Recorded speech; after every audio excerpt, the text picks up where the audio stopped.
mensagem. O tema desse mês, né, é discipulado, o reino de amigos, né? Isso que a gente vai desenvolver, tá? Então, o versículo base eu vou ler aqui.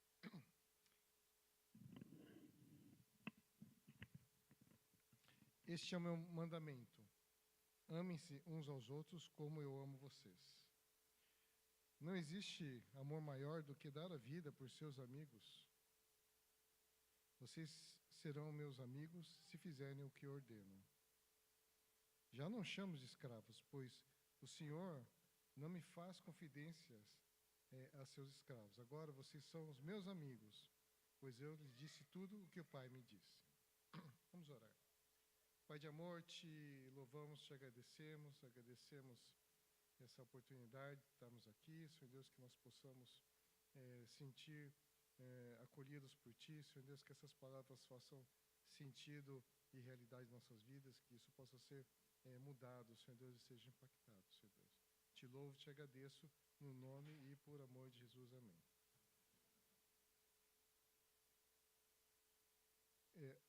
Amigos, qual a definição de amigo? Amigo é o nome que se dá ao indivíduo que mantém um relacionamento de afeto, consideração e respeito por outra pessoa. O amigo é aquele que possui uma grande afeição por outra ou mais pessoas, que é leal, que protege e faz o possível para ajudar sempre. E o dia do amigo é dia 20 de julho, ou seja, mês passado. Qual que é o processo? O processo é que na amizade, normalmente as pessoas têm um interesse em comum, né? E existe uma lealdade. O que é um interesse em comum? Por exemplo, pessoal do trabalho, né? Tem um interesse comum que é o trabalho, então são os amigos. Pessoal do futebol, joga futebol, né? Então tem um interesse comum, né? São amigos. Tem interesse de música, né? Então tem isso em comum, tem a música, né? Então isso é a necessidade para aprofundamento do relacionamento, né? E quem são seus amigos, né? Tem uma música brasileira, né, que fala que amigo é coisa para se guardar do lado esquerdo do peito, né? E quando eu era adolescente, eu tinha um entendimento que hoje eu vendo, né, foi errado, né? Que a gente teria um amigo especial, tal, e só, né? Então eu tive muito poucos amigos durante a minha juventude, né? E com o passar dos anos, né, falei, mas tem poucos amigos, um amigo que vai trabalhar em outro lugar, vai para outra cidade, outro país, aí eu fico sem amigo, né? Mas eu percebi que isso é uma decisão de cada pessoa. Falei, eu não quero só ter um amigo, quero ter muitos amigos, né? Então, eu considero, né, várias pessoas como amigas minhas, né? Vou dar um exemplo disso, né? A minha esposa, ela faz parte da universidade, né? Ela dá aula, tal, né? E aí teve um evento, né, em que acadêmicos, né, ou seja, professores universitários cristãos americanos vieram aqui no Brasil, na universidade que ela dá aula, né, para poder trocar experiências com os professores cristãos aqui do Brasil. Aí teve várias atividades na semana, aí na sexta-feira teve um jantar na igreja, lá no Campo Belo, né? E a Ângela, né, minha esposa, né, queria que eu fosse, né? Bom, mas eu não conheço ninguém, né? Não, vamos lá, tá? Você conhece os meus amigos, beleza, né? Aí tava lá, né? Foi crepe, né? Então fica ali na fila, né? Tava lá na fila, vamos lá. Chegamos lá, cumprimentamos quem conhecia, né? E tava lá na fila lá do crepe esperando. Vou pedir queijo, vou pedir de calabresa e tal, né? Pensando. Aí vem um sujeito lá, um americano, conversar com a gente, na fila. Acho que isso é a missão dele, né? Então, eu conversando, de onde vocês são, não sei o quê, tal. Aí contou, nós somos lá no estado chamado Wisconsin, né, de uma cidade chamada Madison, ali. E aí ele foi contando a história dele, né? O David Johnson, né? E aí ele falou assim que a função dele é ir nas universidades, porque a universidade, frequentemente as pessoas esquecem de Deus, né? Porque ficam muito na ciência, aquele negócio entre ciência versus fé, né? Eu não acredito que isso seja um antagonismo, e sim que a ciência descobre as coisas de Deus, que Deus criou, né? Eu tenho esse entendimento. Mas assim, é claro que existe essa visão de antagonismo entre ciência e fé, que vem desde o iluminismo lá francês do século 18, 19, né? E aí ele vai conversando com as pessoas, tal, falando da fé dele, essa é a missão dele, né? Então, o que ele fez, né? Wisconsin é no meio ali, perto dos Grandes Lagos, né? E ele era da Califórnia e estava fazendo economia em Stanford. Então, o cara era para ser um super sucesso, né? E, e foi contando a vida dele, né? Então, ele recebeu um chamado, né, para largar essa, esse curso, né, e se dedicar a Deus, né? E isso que ele tem feito todos esses anos. Ele está com 75 anos, né? Então, isso que ele tem feito, andando pelos campos universitários, conversando com os acadêmicos e professores sobre a fé, né? Tipo assim, é, quando você morrer, para onde você vai? O que você acredita nisso? São perguntas impactantes, né? E aí eu resolvi fazer uma pergunta para ele. Você ouve a voz de Deus? Não, o cara tá numa caminhada já grande, dedicou a vida, né, é, a Cristo, né? Aí ele falou, olha, eu ouvi 4 vezes, né? Primeira, nessa vez que eu estava lá fazendo o curso de economia e Deus falou, não larga isso e vai fazer minha obra, né? E segundo, né, quando minha esposa morreu, ele é viúvo, né?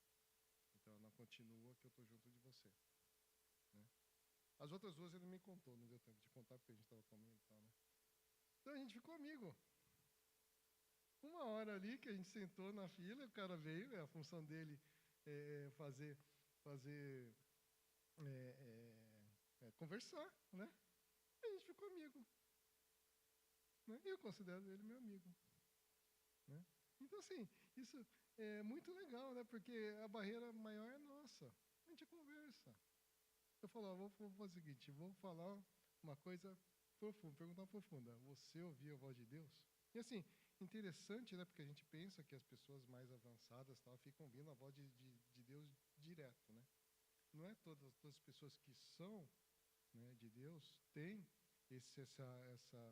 essa comunicação audível com Deus. Tem pessoas que são é, eventuais.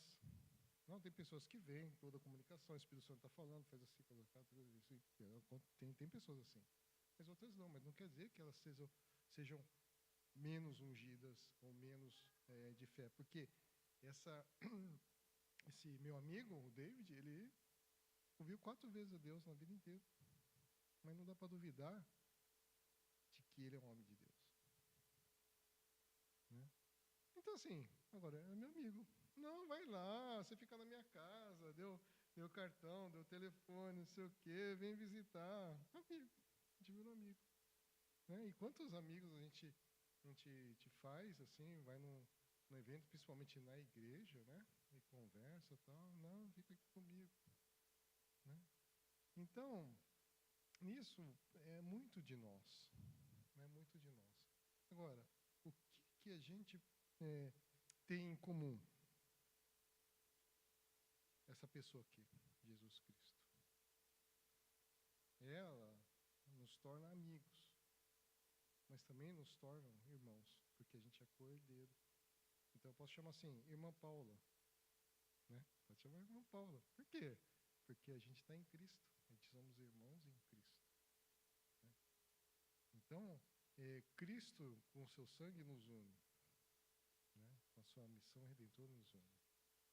E isso é muito importante, por quê? Porque aprofunda os relacionamentos. Né? Novamente, a gente vai num evento, a gente conversa com as pessoas, né? Coisas profundas. Por quê? Porque nós somos amigos. Amigos por quê? Porque nós somos irmãos em Cristo. Né? Então, assim, a minha esposa, né? Ela não gosta que eu fale dela enquanto ela não está aqui presente, né? Mas ela vai assistir depois, né? Mas eu vou falar bem dela, né? Por quê? Porque ela tem esse dom de conversar com as pessoas. Né? Senta, conversa e fala de coisas a vida inteira, coisas profundas. Então tem esse dom de ser amigo. Né? E às vezes, os amigos da igreja, a gente conta coisas que a gente não conta para ninguém. Né? E, por exemplo, a gente foi lá para Campo Grande, no evento Adore, tem que explicar, no podcast tem que explicar. Adore é o evento evangelístico da denominação, né? Não é assim que tem que fazer?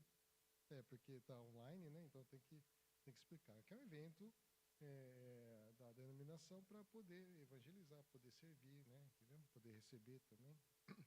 E está em Campo Grande. A gente ficou na casa, né? De um amigo que eu conheci ali, né? Que é o seu, né? E a Caioca. A gente ficou na casa dele, a gente nem conhecia. Não, eu ia receber um pessoal de Jundiaí. Jundiaí, né? Era lá, gente, eu e minha esposa. A gente ficou lá, ficou na casa deles. Né? Eu não fico na casa quase nem de parente, imagina, de pessoas que eu não conheço. São meus amigos, são meus irmãos. Depois ele fez um curso com a gente online, né, sobre esse negócio profético, de ouvir a voz de Deus, né, você ver qual que é a vontade de Deus. Mas assim, a gente conheceu ali na hora. Então, da minha vivência, né? Eu quero ter amigos. Eu quero ter amigos, eu não quero ficar sem amigos, eu quero ter amigos. Então, a barreira que era minha, eu tirei. As pessoas são minhas amigas. É claro que tem amigos que a gente é mais próximo, uma caminhada de 20, 30 anos. Tem um amigo, né, que a gente conversa até hoje. A gente era adolescente da escola, do colégio. Ele está morando lá na Califórnia, né? Então ele sempre manda WhatsApp, e aí, como é que tá, isso aqui, né? Mas assim, como, né, parentes, isso é coisa de 40 anos atrás, né? Mas a gente continua amigo. Mas isso não impede que a gente construa novas amizades. Isso é importante. Por quê? Porque nós éramos inimigos de Deus, mas Ele nos tornou seus amigos por meio da morte do seu Filho. E agora que somos amigos de Deus, é mais certo ainda que seremos salvos pela vida de Cristo. E não somente isso, mas também nós nos alegramos por causa daquilo que Deus fez por meio do nosso Senhor Jesus Cristo. E agora nos tornou amigos de Deus. Então, uma parte disso importante é o aprofundamento dos relacionamentos. O pastor Marcelo insiste, reforça bem, né, da importância dos relacionamentos, né, dentro do crescimento da nossa fé.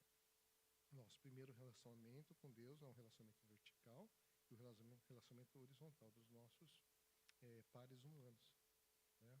Família, igreja, trabalho, quem quer que for que entre na nossa vida. E uma parte importante disso, né, é o que se chama de discipulado. Tá? O que significa isso? É caminhar juntos. Tá? Só para ter uma ideia, quem faz ou já fez discipulado alguma vez na vida? Ótimo, muito bem. Então, o encorajamento aos que não fizeram, que façam. Né? Como o Leandro falou isso 2 semanas atrás, procure liderança. Né? A gente é uma igreja que é discipuladora, no sentido de que permite os relacionamentos em discipulado.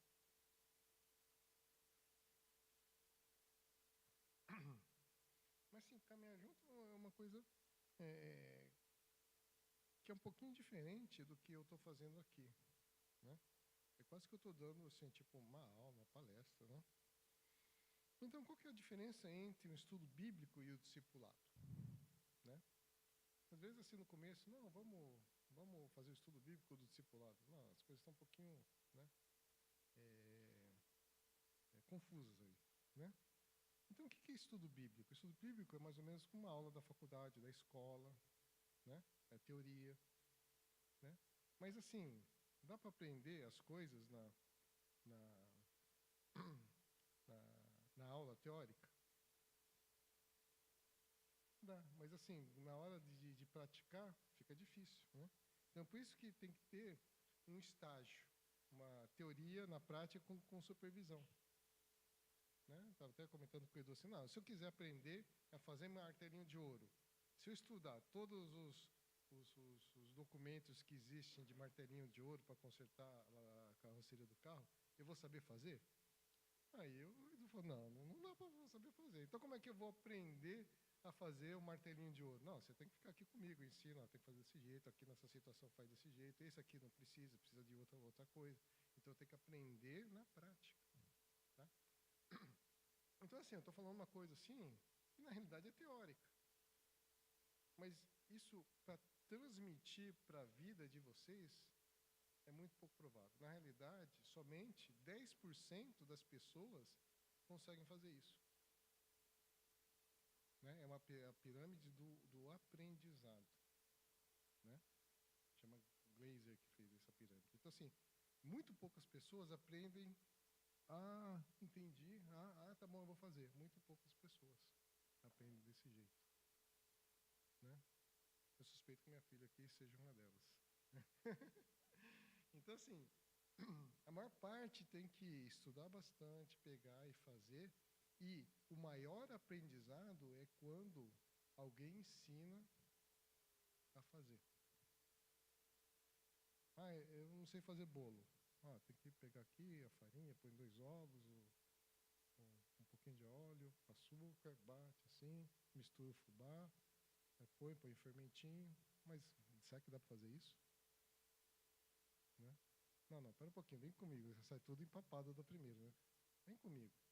Faz assim, faz desse jeito. Deixa a porta do forno aberta um pouquinho. Isso, para não murchar isso. Sabe aquele macete que se fala? Então, esse é o caminhar também da parte espiritual. Então, a gente precisa de algo prático. Né? Na realidade, o maior aprendizado é quando se ensina alguém no estágio. Então, o maior aprendizado que uma pessoa cristã pode ter é quando caminha junto com outra pessoa, ajudando ela a crescer. Esse é o maior aprendizado que a pessoa pode ter. Por quê? Porque existem conversas do coração. Mesmo lá, sim, eu trabalho como médico, né? Então eu ensino médicos mais jovens a tratar de pacientes. Às vezes surgem conversas do coração. Não ali, do coração, não o coração do paciente, mas ali, não, o que eu faço? Eu não sei se eu devo fazer para esse caminho ou para o outro, o que você acha? Né?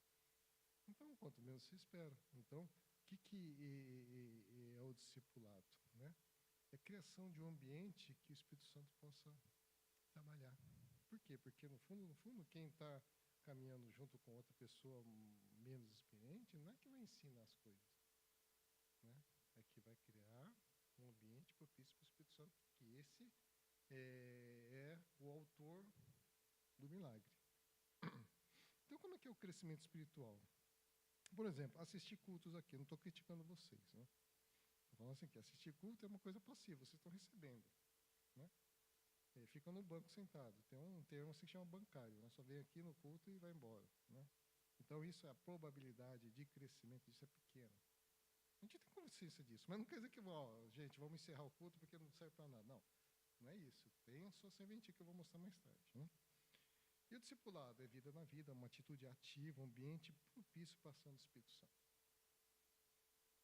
Às vezes a gente está aqui conversando, não tem condição. Às vezes tem, às vezes não tem condição de aprofundar para que o Espírito Santo trabalhe no nosso coração e haja libertação. Então, como é que é o crescimento espiritual? Primeiro, você tem que conhecer a palavra de Deus, conhecer Jesus Cristo, conhecer Deus. Depois você vai crescendo, vai aprofundando. Tá? E é claro que você vai indo mais perto de Jesus, tá? E você tem uma mudança mesmo quando você é centrado em Cristo. Sua vida é centrada em Cristo. Você não consegue viver sem Cristo na sua vida. Não, eu preciso decidir isso aqui, assim, assado. Não, é Cristo que vai me direcionar. Mas o que acontece? Existem encruzilhadas na vida. Vocês já passaram por isso? Puxa, o que eu vou fazer agora? É uma encruzilhada. Às vezes é uma encruzilhada, né, mais óbvia, né? Eu caso ou compro uma moto, né? Mas a outra é, bem, Deus está me chamando para isso. Será que eu vou ou não vou? Né? Então, quando você toma as decisões, né, aí você acaba passando do nível 3 para o nível 4. O que eu quero dizer, assim, estava conversando com o César, né? Ele falou, Marcelo, como é que você veio para cá, né? Umas semanas atrás. Não, eu falei assim, eu ouvi de Deus que eu tinha que vir para cá. Eu estava lá numa Assembleia Geral, né? E aí um pastor que ele é muito estudioso desse negócio de plantação de igreja, falou, não pode ter gente, o plantador de igreja sozinho, tem que ter um grupo base para ir, né? Porque senão a pessoa fica sobrecarregada sozinha. Eu pensei assim, meu Deus, você está falando isso comigo? Pô, o pastor está falando, né? Você está usando ele para falar comigo isso? Né? Não, porque é importante, o curso do Centro de Treinamento de Plantio de Igreja tem que ter esse grupo base. Está falando isso comigo? Mas chegou a conclusão que está falando isso comigo. Né? Eu falei para minha esposa, falei, olha, vamos orar, tal, né? E aí perguntei minhas filhas, né? Que tal a gente acompanhar o pastor Marcelo para plantar uma igreja em Jundiaí? Oba, não, quero ver. E elas arrastaram, inclusive, a tia delas, né, a Cris, né? Então, assim, eu não tenho dúvida. Quando eu, por exemplo, toda vez que eu venho aqui, eu não tenho dúvida que tem que vir aqui. Por quê? Porque eu vi de Deus que eu tenho que vir aqui. Né? Então, assim, aí eu tive uma encruzilhada na minha vida.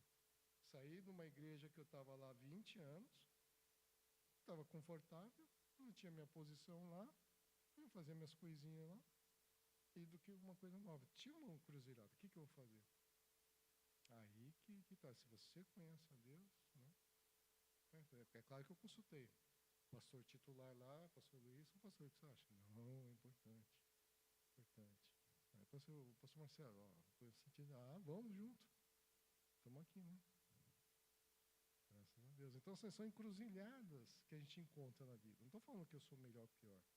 Estou falando que se você obedece a Deus, né, você tem retorno disso sendo abençoado.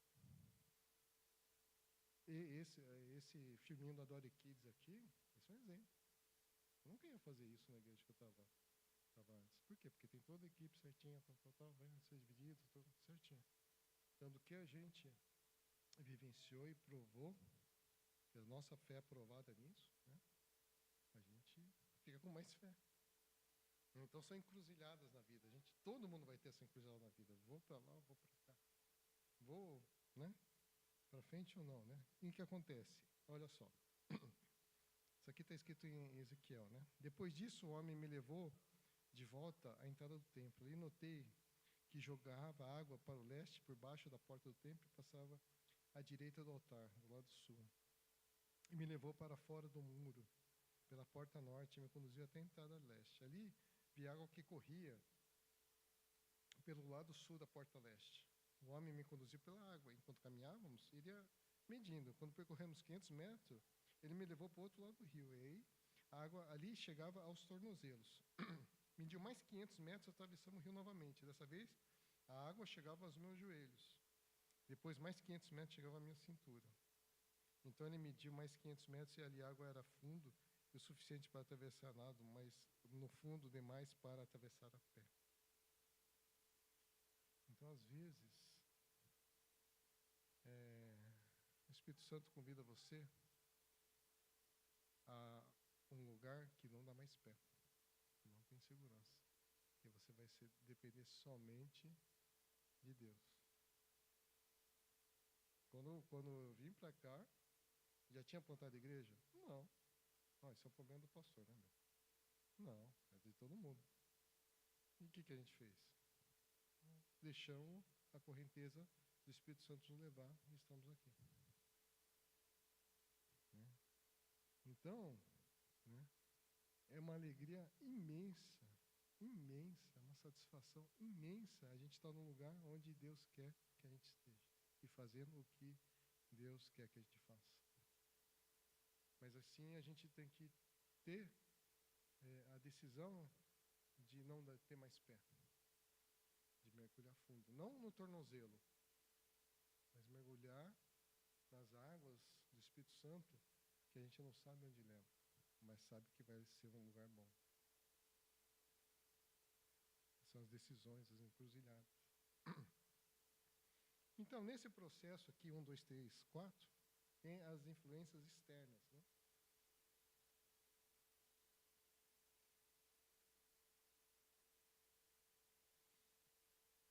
Culto, conhecendo e crescendo. Então, culto tem o seu lugar, tá? Não estou sendo subversivo, não. Culto tem o seu lugar, tá? Grupos pequenos também, 2 e 3, um pouquinho mais avançado, tá?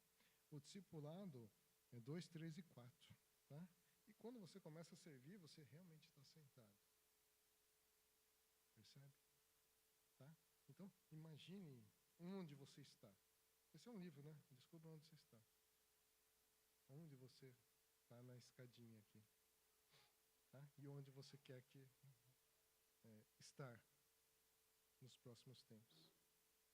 Então, as influências internas, né? Que oração, confissão de pecados, leitura bíblica, dedicar um tempo para ouvir a Deus e adoração.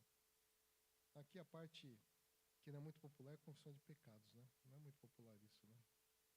Não, ninguém peca, nada é pecado, tudo é liberado. É só um jeito para que a gente não se sinta devedor de Deus. Né? Esse é um tipo de pensamento que a gente vê na sociedade, não, tudo é permitido, nada é pecado. Tal. Vocês percebam isso. Por quê? Porque se a pessoa no fundo sabe que é errado e fala que não é errado, né? Ele está sabendo que está devendo a Deus. E não tem como pagar. Né? É aquela comparação que eu faço. Por exemplo, você ficou com raiva de alguém, né?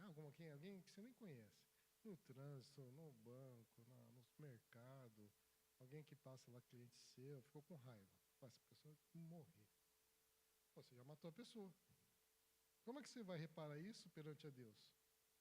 Só tem um jeito, você pagando com sua própria vida. Agora, quantas vezes você já desejou o mal para uma pessoa na vida? Mais que uma? Mais que uma. Então você não tem como pagar. Não tem como pagar, sempre vai estar em dívida. Então a gente depende de Jesus Cristo para poder pagar.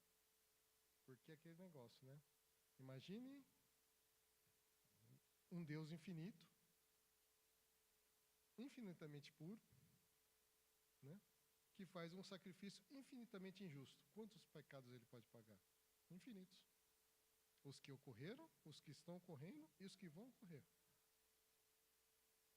Então só Jesus Cristo, que é Deus, Filho de Deus, que fez esse sacrifício, é que vai poder pagar pelo que a gente não vai poder pagar. Então a gente se torna amigo de Deus. Percebe? Então somente um Deus infinito, infinitamente puro, sacrificado infinitamente injusta e de forma infinitamente injusta, pode pagar pelos nossos pecados. Tá? Então isso aqui é o que aconteceu na igreja do Bosque, né? A gente fez um processo de discipulado, faz quanto? Uns 5, 6 anos atrás, né?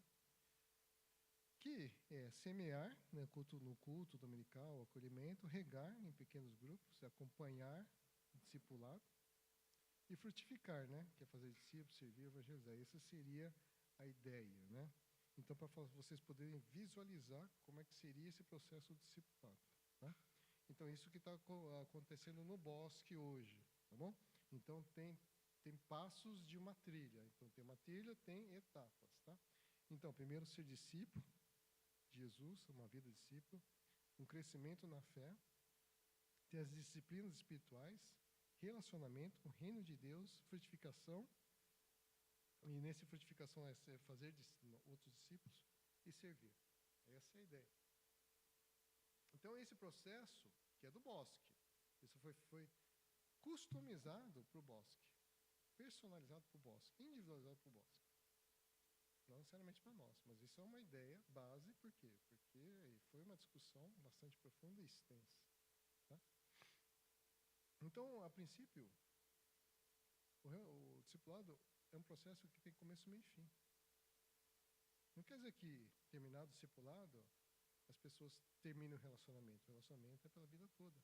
Mas o processo em si, né, tem começo, meio e fim. Ou seja, não é uma coisa assim que infinita, né, mas os relacionamentos continuam. Tá? E essa é a trilha dos discipulados. Tem os materiais, né? Esse aqui são os livros, né? Tá vendo? Kate Phillips, né? Do discípulo, John Stott, Jerry Bridges, o Conhecendo a Deus. A gente está fazendo o discipulado com a Miriam e com o Edu, né? Então a gente já fez um passo aqui, outro passo, estamos nesse passo. Estamos nesse passo. Então, esse é um tipo de discipulado. Tem outros, tá? Tem começo, meio e fim, tá bom? Só que existem outros modelos, por exemplo, né, de dinâmica, né, das igrejas que intencionalmente fazem discípulos, né, que é dinâmica para trazer para o discipulado uma reunião de ação do Espírito Santo, né? Ou seja, tem as coisas do coração e tem as coisas mentais, e que a mente direcione o sentimento. Muita gente fala assim, vai pelo sentimento, eu não estou sentindo isso. Não. Primeiro você tem que, logicamente, raciocinar Cristo na sua cabeça. Aí o sentimento vai... Por quê? Porque a gente já não acorda com mau humor, alegre, um dia assim, um dia assado. A gente fica ao vento, né? Um barco que sem leme, né? Então tem que trazer, né, a emoção cativada na mente com base na palavra de Deus. Beleza? A centralidade da palavra, o compromisso em alto nível e a vulnerabilidade, né, isso tem discussão entre os pastores. Vulnerabilidade, transparência e prestação de contas. O que é isso? É o relacionamento profundo. O que é vulnerabilidade? Permitir que um influencie o outro. Na vida na vida. Tá? Não é assim, eu sou o professor aqui, e aí o aluno, o discípulo, faz o que eu estou mandando. Não, é vida na vida. É uma coisa que relacionamento. Tá? E tem o modelo da Indonésia que o pastor importou. Não sei se é isso aí, eu entendi isso, o pastor me corrija, tá? O que é? São encontros mais frequentes. Aquele lá são encontros semanais, né? Esse aqui são encontros mais frequentes. 3 vezes por semana, duração de 15 minutos. Grupos de 2 a 4 pessoas. Tem o UP, né? Em inglês UP, começa com adoração. É para ser como uso, orando palavras, adoração, dando glórias, exaltando o nome de Deus. Isso aí é legal, viu? Gostei disso. A gente está fazendo, eu e o Edu estou fazendo. Legal, por quê? Porque já abre mais o coração. Não começa assim, não, capítulo 1, parágrafo 2, o que quer dizer isso? Isso não, primeiro adoração, para poder dar lugar, né? Aí o IN, compartilhando vitórias, lutas, confessando pecados, orando uns pelos outros, partilhando o que Deus falou através da palavra, né? E o AUT, oração final, né, enviando para a missão diária, né? Então, eu já estou dando um spoiler, né? Por quê? Porque isso também está sendo trabalhado no nível de conselho diretivo aqui na nossa igreja. Tá, mas assim, isso está sendo pensado, está sendo orado, tá?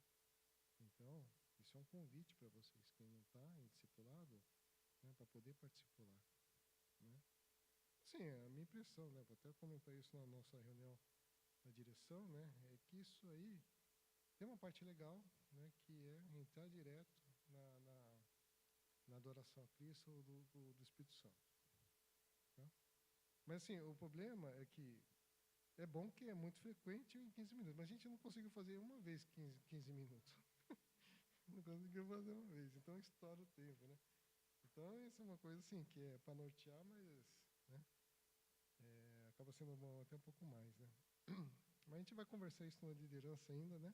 Mas estou dando spoiler para vocês, né? Para por quê? Para vocês poderem ficar, pô, eu quero isso, eu quero isso. Eu quero ter um amigo que eu possa orar, né? Estar junto, confessar nossos pecados, tal, e, e pedir direção de Deus, né? Então, concluindo, tá? Somos amigos de Deus através da pessoa de Jesus e da sua obra redentora. Irmãos em Cristo são também amigos. Precisamos de amigos que nos ajudem a crescer espiritualmente. O discipulado é um processo sistematizado em que o relacionamento entre os participantes propicia um ambiente de liberdade para a ação do Espírito Santo, agir nas pessoas e levar a um crescimento espiritual. Queria orar por vocês, inclusive para quem está na audiência. Curvem as cabeças. Senhor Deus Pai, te louvamos, te agradecemos essa oportunidade de estudarmos a Tua Palavra. Mas mais do que isso, que essas palavras possam ser palavras vivas na nossa vida, Senhor Deus. Que os irmãos aqui que estão presentes ou ouvindo essa mensagem, em qualquer tempo que seja, possam sentir queimando no coração a vontade de conhecer mais. Buscando a Ti, Senhor Jesus. Quem é esse Jesus? Quem é esse Jesus? Que o Teu povo possa pedir que queima o Espírito Santo dentro dos corações. Repreendo todo ataque do inimigo que quer tirar a semente, essa semente boa, Senhor Deus, do discipulado. Que somos amigos, Senhor Deus. Te louvo, te agradeço, Senhor Deus, e peço que no coração de cada um aqui que está ouvindo esta mensagem arda o desejo de querer te conhecer mais. No nome e por amor de Jesus. Amém. Amém. Muito obrigado, irmãos. Agora o pastor vai